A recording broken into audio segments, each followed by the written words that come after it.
Tai iš tikrųjų, kas liečia sveiką gyvenseną, be abejonės longevity, tai yra šios dienos trendas, taip. Ir aš net drįsčiau suabejot, kad kuris nors žmogus iš mūsų aplinkos norėtų būti ligotas, neturėti jėgų ar kažkaip kitaip prastai jaustis, kad visų mūsų žmonių tikslas, be abejonės, yra puikia savijauta, gera nuotaika, taip, kad tie kūno resursai jie maksimaliai mus įgalintų. Ir šiuo atveju dienos režimas jis yra vienas svarbiausių. Tai yra tai, kas leidžia kūnui ne tik tai turėti savo biologinį laikrodį stabilų, bet savaime suprantama ir susiplanuoti dieną, taip, nes ypatingai kai yra toksai srautas, tiek visko mes turim padaryti, suspėti, tai planas. Pirmiausia yra planas. Aišku, tai yra anksčiau keltis, negu pakyla vaikai. Man tai yra pati svarbiausia taisyklė, kada aš galiu pasiruošti ryte savo dienai, taip nusiteikti. Ir greičiausiai čia ir yra tas, sakykime, proto koncentracija, tai yra nuotaikos, susitelkimo klausimas, ne, kad iš kitos pusės, kada šiek tiek išblaško dienos tempas, galima visą laiką grįžti tą vidinę būseną į savo tikslą, kiek įmanoma daugiau visko padaryti. Na, ir iš tikrųjų vakare užsidėti ček, kad ką norėjau, viską padariau ir viskam skyriau tinkamai laiko. Mano situacija yra ta, kad ypatingai, kaip čia pasakyti, ypatingas ritmas, stresas dienos bėgyje, jisai turi atsaką kūnui. Ir nepavyksta tuo atveju, jeigu būna kūnas pavargęs. Jeigu pavyksta pailsėti, tai yra tinkamas miegui laikas skiriamas, viskas būna gerai. Tai šiuo atveju man labiau skaudėjo tai, kad man dienos bėgė vis pritrūksta to laiko, negu keltis anksčiau. Ir diskomforto pojūtis, kad dienos bėgyje įsisukus į darbus, į planus, į atsakomybės, neužtenka laiko elementariai savo, mane tiesiog atvedė į sprendimą keltis anksčiau.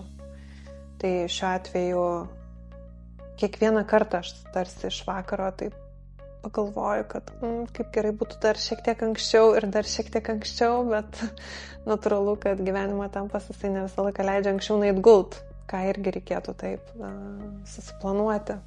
Valanda tai yra minimum ryte, skiriama meditacijai, knygai, laikas savo, retrospektyvai, tuo pačiu planavimui dienos.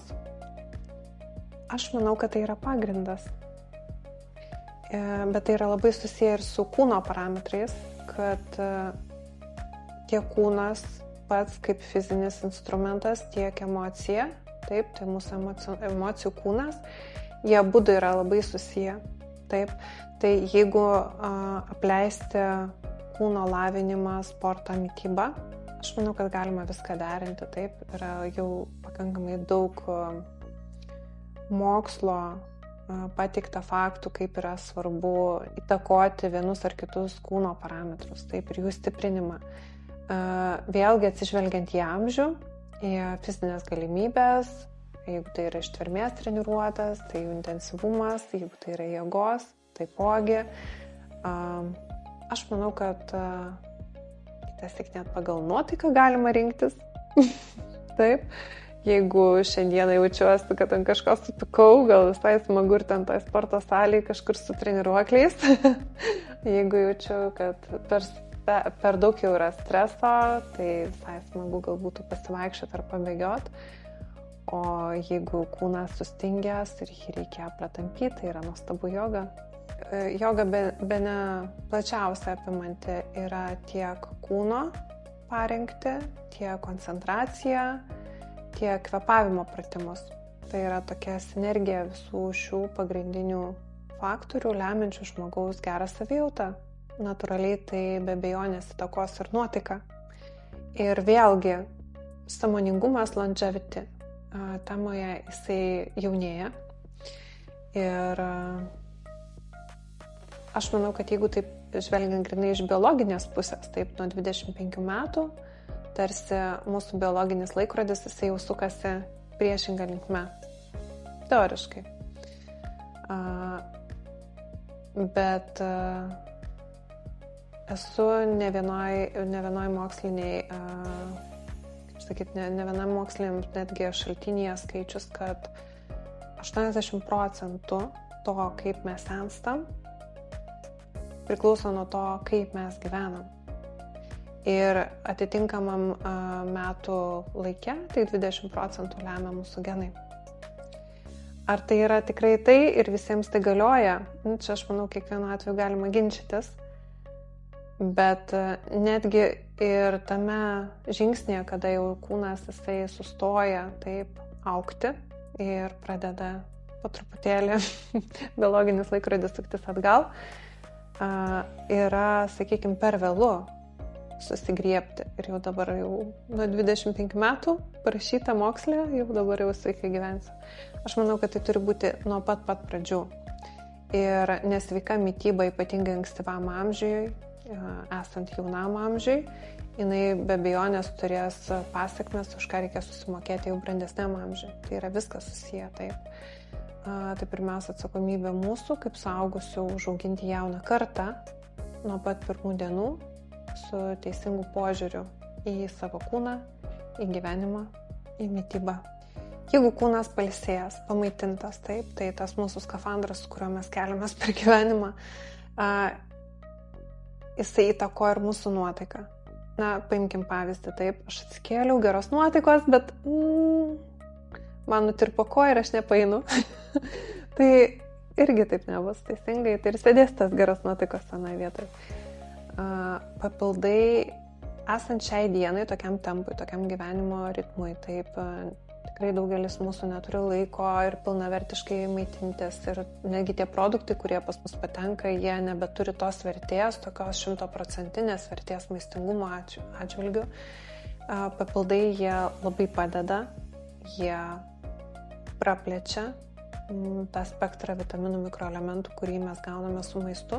Kas liečia mitybą, pasirenkant kažkokią tai atitinkamą kryptį, ir kiekvieno tai yra vidinis sprendimas, kokį jisai nori, ar veganizmą, ar vegetarizmą, ar visą valgystę tą rinktis. Svarbu yra subalansuota mityba, svarbu yra ypatingai kiekiai. Aš dažnai susiduriu su problema, kada ypatingai subalansuota mityba, bet tiesiog pertekliniai kiekiai jie vėlgi gali žaloti kūną, taip. Ir šiuo atveju tiesiog rinktis produktus, kurie be abejonės neša savyje vitaminus, mikroelementus, padedančius kūnui išlaikyti savo sveikatą, tai ir yra prioritetas. Ir aišku, suderinamumas, kuris irgi šiai dienai yra labai plačiai jau prieinamas kiekvienam žmogui, kada ką valgyti, su kuo valgyti, kaip valgyti, tai irgi yra labai labai svarbu. Taip, nes mes galime maistą paversti transformuojantį mus į sveiką gyvenseną, į kokybišką būseną arba atvirkščiai, destrukciją. Šiai dienai iš tikrųjų mes turime tiek daug informacijos, bet aš visgi linkusi būčiau kreiptis pas tuos žmonės, kurie tame specializuojasi. Nes pasiklysti informacijos jūroje yra labai lengva. Pasaulio sveikatos organizacija, vienas iš tokių, sakykime, atspirties faktų, remiantis, kurie ir aš pradėjau savo produktų kūrybą, taip. Bet tai yra tiesiog laipsnį išsilavinimą turintys žmonės. Aš net neabejoju, kad jeigu žmogus kreiptųsi pas specialistą su klausimu, kaip ir kokią mitybą jam yra geriausia rinktis, tai prasidėtų nuo elementaraus kraujo tyrimo. Labai įtakoja tai, ar tai yra vyras, ar tai yra moteris. Taip, tai yra be abejonės yra svarbu.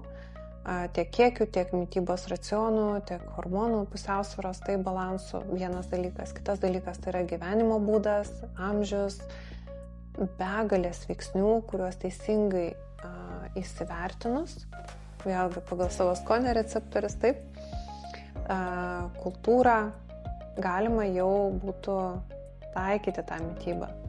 Sakykime, mano atveju aš esu veganė ir aš atitinkamai ir gyvenimą propaguoju, taip, ir ritmas, ir meditacijos, ir sportas, ir be abejonės papildai, nes jau šiuo atveju ypatingai yra svarbu žiūrėti mitybą. Ar kiekvienas turime tiek laiko tam skirti? Tai jau čia turime ir atsakyti tą klausimą, ant kiek verta to laiko skirti. Nes kasgi daugiau, jeigu ne aš pats savim pasirūpinsiu, taip?